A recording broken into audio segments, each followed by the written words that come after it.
وعلى آل بيته السادة الشرفاء وأصحابه الكرام النبلاء أهل الصدق والوفاء والتابعين لهم بإحسان إلى يوم الجزاء الأوفى. أما بعد، فأوصي نفسي وإياكم أيها المسلمون وأيتها المسلمات بتقوى الله حق التقوى ومراقبته في السر والنجوى، فإن أجسادنا على النار لا تقوى. فتمسكوا من الإسلام بالأروة الوثقى وتزودوا فإن خير الزاد التقوى. ثم أما بعد، kaum muslimin, kaum muslimat, hadirin, hadirat, wal musyahidin wal musyahidat, wal mustami'in wal mustami'at, bapak dan ibu-ibu, saudara-saudara dan saudari, alim ulama, nenek mama, tokoh adat, tokoh masyarakat, hadirin hadirat yang bergelar tak dipanggil gelar, yang tak bergelar tak sebut nama. Alhamdulillah, pagi ini atau subuh ini kita Allah izinkan kembali bersama di sini. Mudah-mudahan diikat dengan iman dan takwa dan diberikan ilmu yang membuat kita semakin tinggi derajatnya, semakin banyak pahalanya. Oleh itu mari kita syukuri nikmat ini. Semoga selalu menemani kita sampai akhir hayat kita. Amin ya rabbal alamin. Kaum muslimin, kaum muslimat yang dirahmati Allah Subhanahu wa taala, selawat dan salam kepada baginda Nabi alaihi salatu wassalam yang telah mengajarkan ilmu ini kepada kita, yang menjadi guru utama dan pertama kita. Kepadanya kita mengembalikan segala permasalahan sehingga akan semakin menipis dan semakin ringan perbedaan. Dan dengan demikian pula akan semakin sirna pertentangan dan permusuhan di antara para pengikutnya. Oleh itu kita satukan imam kita, yaitu Nabi kita Muhammad sallallahu alaihi wasallam. Karena dia imam besarnya, imam pertama dan utamanya, yang diberikan hak mutlak oleh Allah untuk ditaati, seperti taat kepada dirinya. Sedangkan yang lain kan tidak, Pak ya. Jadi jangan buat banyak imam, nanti banyak perbezaan, banyak perselisihan. Kan orang nanya-nanya kita, imam kamu siapa, katanya. Tidak jelas sejak kecil imamnya, masih ragu lagi. Itu Sayyiduna Muhammad sallallahu alaihi wasallam. Mantapkan itu. Nah, jangan berpaling. Nah, kaum muslimin, kaum muslimat, sampai mana kemarin? Tentang masalah larangan, sifat larangan Allah Subhanahu wa taala, yaitu tentang nikah kemarin ya. Rukun nikah masih hafal? Nah, berarti sudah diuji coba. Alhamdulillah. Berarti kan itu dimurajaah kan. Nah, kemudian beliau kemarin menyebut masalah as-sadaqah, masalah mahar. Qala rahimahullah, setelah rukun tadi, berapa kemarin Pak? 5 Pak. Nah, dah mulai lupa lagi. Ulang lagi. Pengantin. Iya, calon suami, calon istri, saksi, wali, akan ijab dan kabul. Itu yang menentukan.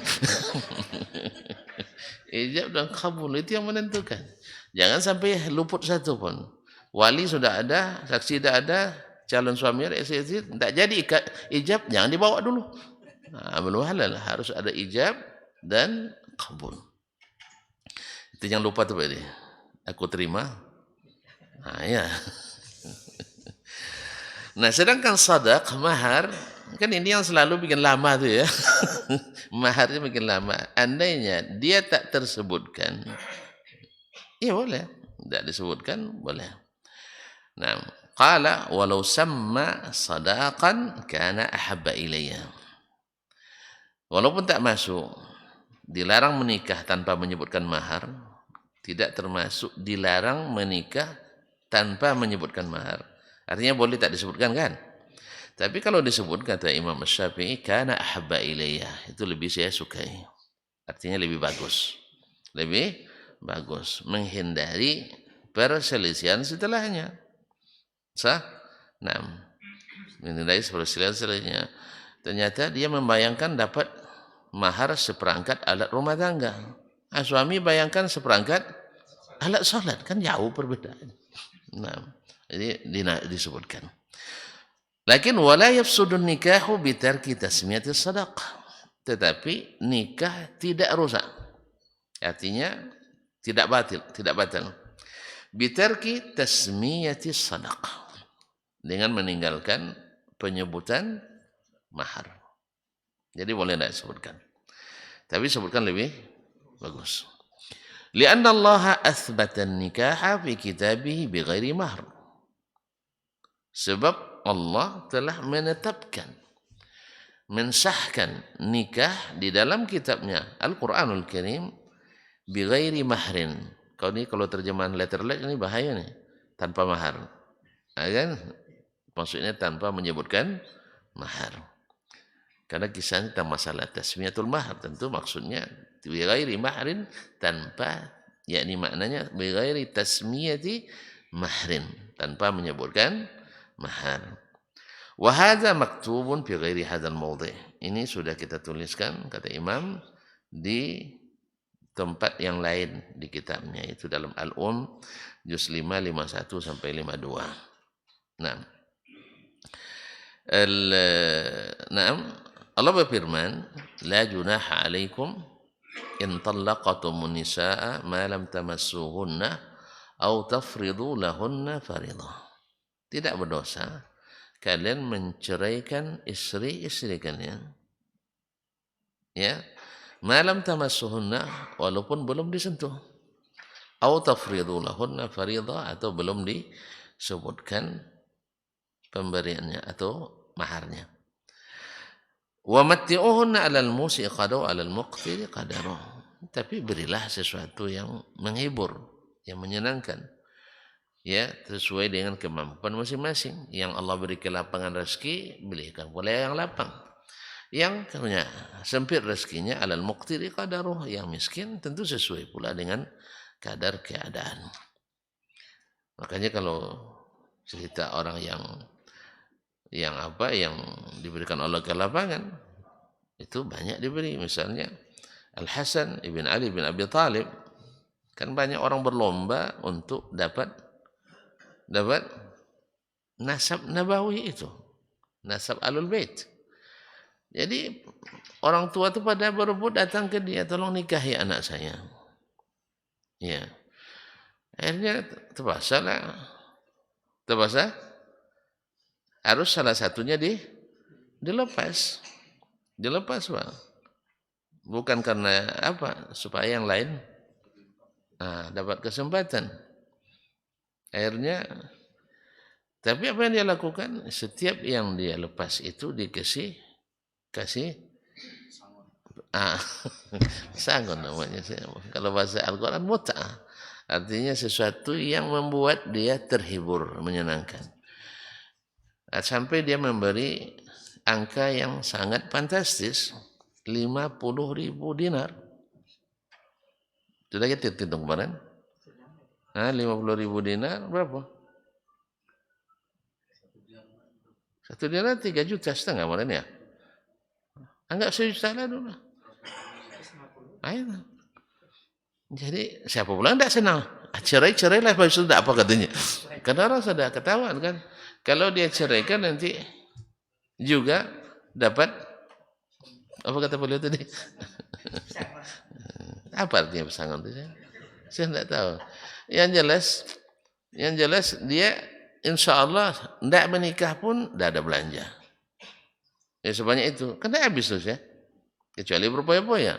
Atau kalau dia menikah lagi pasti banyak yang senang. Dapat janda? Kaya nama. Jadi oleh sebab itu.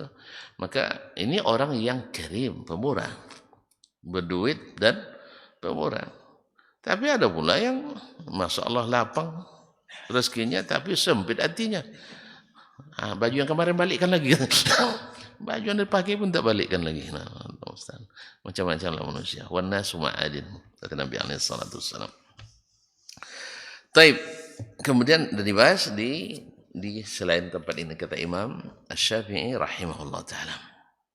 Wa sawan fi hadzal mar'atu syarifah wad daniyah. Di sini sama antara perempuan syarif keturunan terah biru tinggi wad daniyah atau perempuan yang orang biasa. Hukumnya sama. Lianna kulla wahidin minhuma. Karena setiap satu orang dan setiap mereka dari keduanya. Di sini kullu wahidin, ya. Ini secara bahasa dibolehkan. Walaupun yang banyak digunakan kullu wahidatin minhuma. Fima yahillu bihi wa yahrum. Setiap perempuan kedua perempuan ini baik yang nasab tinggi maupun nasab biasa itu fima yahillu bihi wa yahrum, padahal yang halal dengannya dan haram dengannya sama. Wa yajibu laha wa 'alaiha, tentang hak dan kewajiban sama. Sebagai posisi sebagai istri. Nah, dan yang menghalalkan mereka dari haram menjadi halal juga sama prosesinya. Dengan lima rukun tadi. Nah, minal halali wal harami wal hudud, berkaitan dengan masalah halal haram dan hukuman hudud sama. Semuanya berlaku sama. Jadi tidak ada pembedaan. Wal halatul lati law utiya bin nikahi fiha ala ma wasabtu annahu yajuzu nikah fi man lam yunha fiha anha min nikah. Idza uqida bi hadzal asya' kana nikahu mafsukhan بنحي الله بكتابه وعلى لسان نبي أن النكاح بحالات نهى عنها فذلك مفسوخ. Dan keadaan-keadaan yang bila dilakukan nikah padanya pada keadaan tersebut seperti alama wasabtu yang telah saya sebutkan annahu yajuzun nikah, bahwa boleh dalam keadaan itu dilakukan nikah. Fima lam yunha fiha, pada sesuatu yang tidak dilarang padanya. Anha, dari melakukannya, minan nikah, dari menikah. Fa amma, jadi boleh menikah, dilakukan pernikahan pada keadaan-keadaan yang tidak ada larangannya. Nanti akan disebutkan. Misalnya nikah dengan rukun yang 5 itu kan sah tadi. Sah. Tapi ada nikah yang dalam kondisi tertentu dilarang. Dan bila walaupun rukunnya lengkap tetap tidak sah. Saya sebutkan contoh sekarang atau nanti aja. Sabar dulu. Nah, nanti kalau tidak lupa saya baru kasih tahu. Nah, jelas? Ini keadaannya dulu. Jadi dengan keadaan yang disebutkan sebelumnya itu melengkapi syarat-syarat yang sah.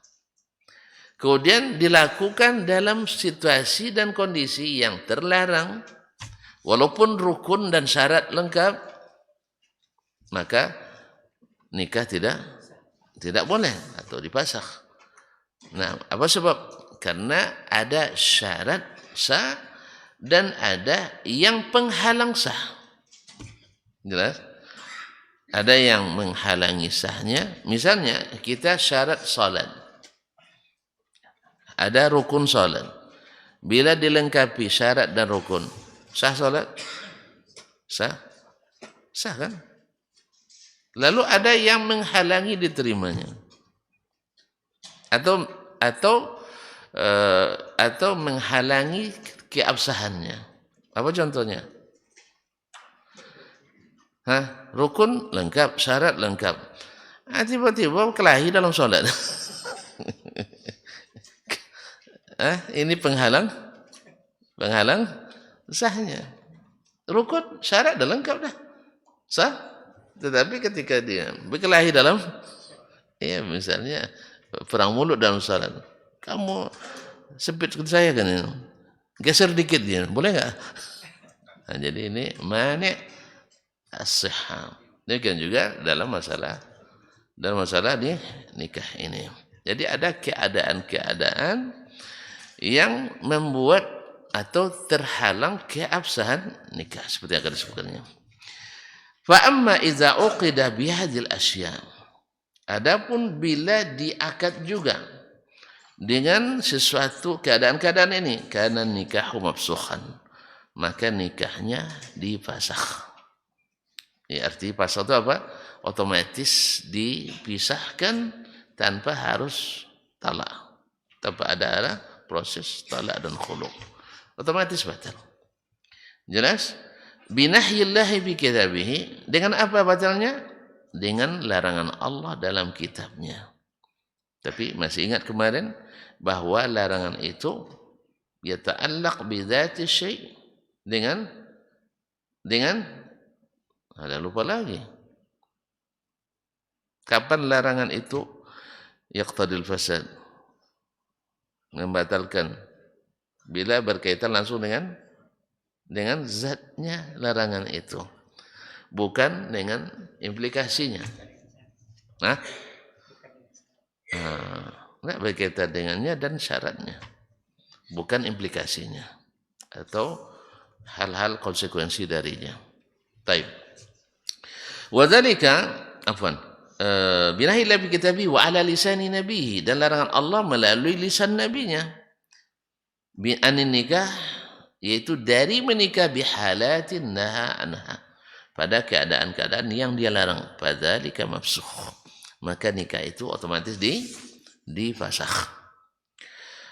Wadzalik, nah ini contohnya. Wadzalik yaitu ayyankihar rajulu ukhtam ra'atihi, di antara yang dilarang oleh Allah SWT dalam kitabnya, seseorang menggabungkan istrinya dengan saudari kandungnya.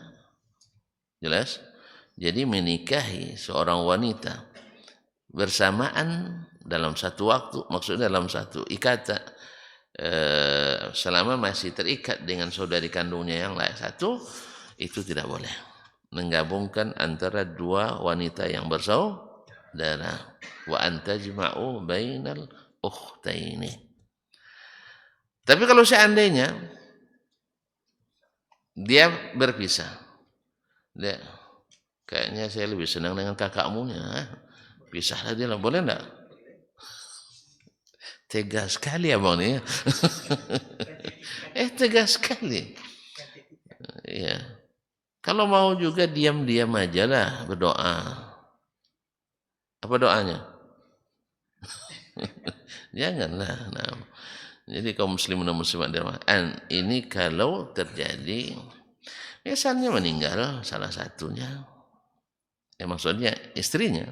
Kalau meninggal suami tidak ada lagi mungkin kan, meninggal istrinya, lalu boleh dia menikahi saudarinya tadi. Ya. Makanya sekali lagi sebelum maju meminang betul-betul tengok dulu. Kan boleh dia tengok kalau sudah ada azam. Padahal sudah terjadi akad baru nampak. Ya Pak ya? Berbahaya namanya. Oleh sebab itu maka betul-betul makanya disuruh untuk melihat kalau sudah berazam untuk mengikat. Nah, so kalau sudah terikat satu, yang satu tak boleh dekat-dekat. Karena kata Nabi, alhamul maut, ini mengundang kematian. Taib, maka tidak boleh mengumpulkan antara istri kita dengan saudari kandungnya. Wa ayyankihal khamisah, ada lagi keadaan kedua, menikahi istri yang kelima. Walaupun rukun lengkap. Calon suami ada, calon istri ada, wali ada, saksi ada, dan terjadi ijab dan kabul. Kalau terjadi, otomatis nisahnya tidak sah. Kan difasakh. Apa sebab? Karena dilarang. Dilarang oleh Nabi, oleh Allah melalui Nabi SAW. Kenapa dilarang? Yaqtadil fasad, karena yang dilarang zatun nikah. Karena larangan berkaitan dengan Zat nikah itu sendiri, bukan dengan implikasinya. Nah, wa qad intaha Allah bi ila arba'ah. Padahal Allah hanya membatasi sampai 4. Ini kalau ada yang mau kelima, atau pasah harus bermusyawarah dulu dengan keempat istri. Siapa di antara kalian yang akan? Iya. Itu kalau suaminya suaminya ini kan. Ya dipanggil istrinya. Dek, ini untuk dakwah nih dehnya. Nah, taruh dakwah jadi alasan untuk dakwah demi menegakkan sunnah itu. Tapi ingat, tegakkan sunnah juga seperti tadi Hasannya kasih 50 ribu, bukan rupiah. 50 ribu dolar ya, Masya Allah. Kapan-kapan kita nengok 50 ribu dolar itu Pak ya. Allah musta'an. فبين النبي صلى الله عليه وسلم أن انتهاء الله به إلى 4 حظر عليه أن يجمع بين أكثر منهن. Maka dijelaskan oleh Nabi SAW bahwa Allah membatasi sampai 4, artinya larangan. Kan dia dibatasi berarti larangan. Ayyajma'a baina aktsara minhunna, untuk mengumpulkan lebih dari 4 orang. Au yankihal mar'ata ala ammatiha au khalatiha, ada keadaan lain lagi. Menikahi istri kita bersamaan dengan menikahi bibinya, baik saudari ibunya atau saudari bapaknya. Saudari ibunya dan saudari bapaknya juga tidak dibolehkan. Waqad nahan Nabi sallallahu alaihi wasallam an zalik. Nabi melarang itu. Al-Qur'an menyebut anta jama'u bainal ukhtain, dua saudara. Nabi menyebutkan dalam hadis itu mengumpulkan juga antara al-mar'ati wa khalatiha au ammatiha. Nah, maka ini terlarang. Walaupun terjadi akad otomatis batal. Karena larangan itu ditujukan pada zatnya. Sesuatu akad itu sendiri. Jadi tidak sah. Fakullu nikahin kana min hadza lam yasih. Setiap nikah yang seperti ini, berdasarkan keadaan seperti ini, lam yasih, tidak sah. Sebab dilarang, dan larangan berkaitan langsung dengan akad itu. Wa dzalika annahu qad nuhiya an aqdi, sebab dilarang akad seperti itu. Dilarang membuat akad seperti itu. Wa hadza ma la khilafa fihi baina ahadin min ahli ilmi. Ini masalah tak ada khilafnya sama sekali di antara para ulama. Tapi di antara pemikir masih ada. Nah, di antara pemikir masih ada. Ya, pemikir kan tak ulama, bukan bidangnya, bukan otoritasnya. Ya, kalau pemikir itu banyak lagi nanti nyamakan laki-laki dengan perempuan. Kan banyak yang ini menyuarakan laki-laki mesti ada iddahnya. Iya ada. Sebab selama ini para ulama kan laki-laki semua, tidak sensitif gender katanya. Ini kan orang gila. Orang gila. Iya sama juga melihat kondisi Makkah yang begitu padat di musim haji. Kalau gitu tidak mesti haji ke Makkah, karena substansi haji itu bukan tempat, tapi adalah ibadah, ada ketundukan. Mantap. Dikiranya orang dulu tidak terpikir. Iblis dah lama terpikir yang kayak gitu tuh. Cuman iblis tidak berani sampaikan. Masih ada malu karena ini pemikiran konyol. Jadi iblis kurang mau juga yang konyol-konyol kayak gini. Nah, jadi daripada berserak bapak desa, tambah lagi ada sensitif ekonomi. Nanti orang Arab Saudi aja yang kaya. Ya gitu ya. Orang Arab Saudi aja yang kaya. Akhirnya ada sensitif ini, ada usulan untuk internasionalisasi pengurukan Masjidil Haram dan Masjid Nabawi. Artinya bergantian negara Islam mengurus. Kalau sempat itu terjadi. Hah? Kalau sempat itu terjadi. Gimana ya? Hah? Iya. Itu akan entahlah, saya tidak terbayang kalau sempat itu terjadi. Iya, sebab listrik sering mati nanti itu. Air sering putus. So, gaji sering terlambat. Nanti gaji imamnya tinggal lagi 600.000 saya. Bukan 600.000 rial, 600.000 rupiah satu semester. Akhirnya para imamnya pada lari gitu. Ya, jadi akhirnya yang bukan habis 30 juz lagi imamnya, yang tidak hafal juz 30. Apa sebab tidak kuat menggaji? Apa sebab habis untuk bikin perbaiki jalan. Jadi pikiran orang ini kadang suka ide tinggi, tapi disuruh melaksanakan dia yang pertama lari. Kita dulu saja ikut rapat. Saya paling tidak suka kalau orang ide tinggi lalu dia mau jadi PJ-nya. Oh, saya tidak bisa. Tidak usah diusulkan. Karena sebelum antum mengatakan itu kami sudah tahu juga itu. Cuma tidak ada yang mau melaksanakannya. Untuk apa ide tinggi-tinggi? Nah, saya tidak suka. Boleh, tapi siap tidak tuh? Oh, siap, tapi sama-sama. Boleh, tidak apa-apa. Dia yang pertama lari. Ini bagus. Iya, kalau saya sekedar pikir menghayal itu banyak yang pandai. Tapi yang bisa membumikannya, mengaplikasikannya, itu yang susah. Jadi cita-cita tidak boleh terlalu tinggi pada dunia ini. Ya Pak, ke akhirat aja lah. Nah. Jadi ini tidak ada khilaf di antara para ulama ahlul ilmi bahwa nikah seperti ini tidak dibolehkan atau otomatis batal.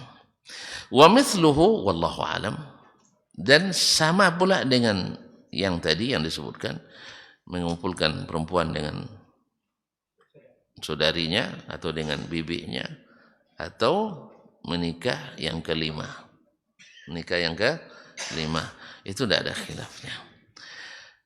Taib, wa mithlu, seperti itu pula wallahu alam, anna nabiyya sallallahu alaihi wasallam naha anis syighar.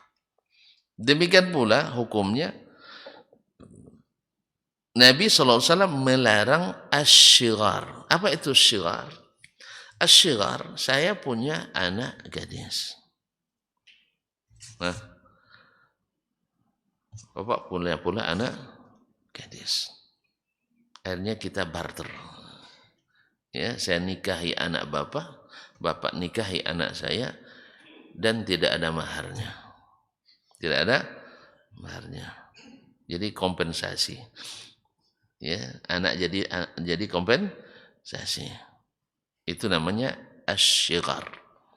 Dan ini dilarang oleh Nabi sallallahu alaihi wasallam. Wa anna Nabiy sallallahu alaihi wasallam naha an nikahil mut'ah. Demikian juga nikah mut'ah. Apa nikah mut'ah? Yaitu nikah dengan perjanjian kerja. Dengan perjanjian bukan. Nikah dengan batas waktu tertentu. Disebutkan nikah kontrak. Kan kontrak juga. Dengan perjanjian. Nah, kontrak. Misalnya saya menikah atau kita menikah dengan perjanjian selama 3 bulan. Sampai waktunya otomatis pisah. Nikah kontraknya Pak. Nah, nikah mut'ah.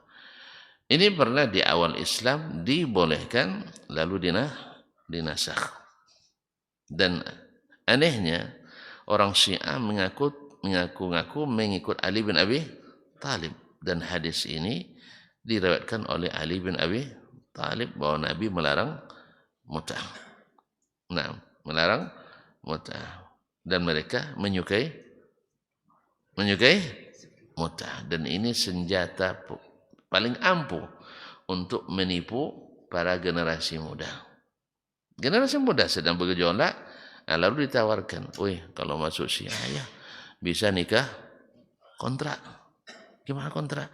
Ya selama kuliah bisa ganti-ganti, malah ganti-ganti pasangan. Selesai dengan si fulana bisa nikah dengan Allana. Sah? Jadi akhirnya menjadi tren anak muda. Kalau mau senang-senang hidup ikut agama Syiah. Sehingga banyak yang tertipu.